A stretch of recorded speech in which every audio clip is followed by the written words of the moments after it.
আমরা আজ class 10 West Bengal বোর্ডের দ্বিঘাত সমীকরণের একটা খুব গুরুত্বপূর্ণ অঙ্ক, ইম্পর্ট্যান্ট অঙ্ক, যেখান থেকে প্রত্যেক বছর কিন্তু ফাইনালে কোশ্চেন আসে। এখান থেকে কি বলা রয়েছে, পি এর যে সকল মানের জন্য x square plus P minus 3 into x plus P is equal to 0 সমীকরণের বাস্তব ও সমান বীজ আছে তা নির্ণয় করো।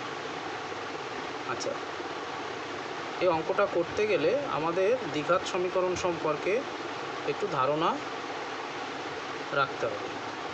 প্রথমত আমরা কি জানি, দ্বিঘাত সমীকরণের সাধারণ রূপ কি, x square plus b x plus c is equal to 0। এটা হচ্ছে দ্বিঘাত সমীকরণের সাধারণ রূপ। এই দ্বিঘাত সমীকরণকে সমাধান করলে বীজগুলো কীরকম বেরোবে তা আমরা নিরূপক বের করে, তা নিরূপক আমরা ক্যালকুলেট করে আমরা বুঝতে পারি যে বীজগুলো প্রকৃতি কী হয়। নিরূপক কী জিনিস? নিরূপক অর ডিসক্রিমিনেন্ট বলা হয়।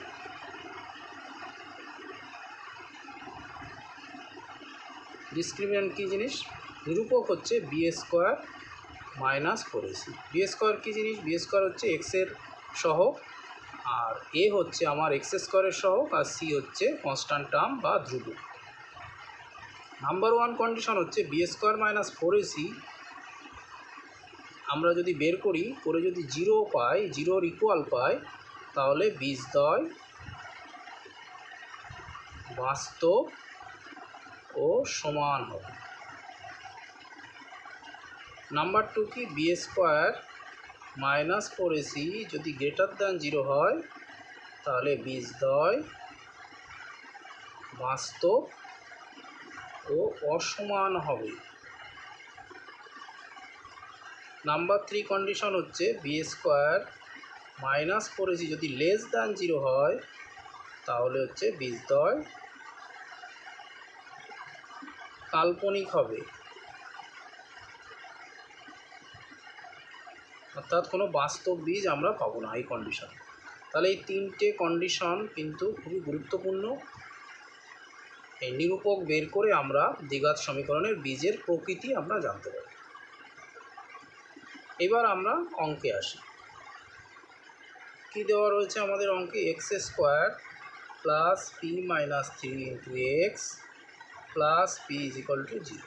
এই হচ্ছে আমাদের অঙ্কে দেওয়া রয়েছে, এবং বলা রয়েছে বীজদ্বয় কেমন হবে? বাস্তব ও সমান হবে, অর্থাৎ এই 1 নম্বর কন্ডিশন যেটা রয়েছে এই কন্ডিশন ফুলফিল করবে। আচ্ছা, বীজদ্বয় বাস্তব এবং সমান হলে আমরা কি জানি? B square minus 4ac is equal to 0। তাহলে এখানে বি কোনটা? এক্সের সহগ, তাহলে বি ইজ ইকুয়াল টু এখানে পি মাইনাস 3 লিখে নিই, তাহলে বুঝতে সুবিধা হয়। এ কোনটা? এক্স স্কোয়ারের সহগ, তাহলে এ ইজ ইকুয়াল টু আমার 1। আর সি কোনটা? আমাদের এই ধ্রুবক, অর্থাৎ পি। তাহলে b square minus 4ac is equal to 0 এই কন্ডিশন হবে। তাহলে বি স্কোয়ার করলে কী হবে? পি মাইনাস 3 হোল স্কোয়ার হয়ে গেল, বি স্কোয়ার হয়ে গেল মাইনাস 4ac, 4 ইন্টু এ কোনটা? 1, আর সি কোনটা? Is equal to 0।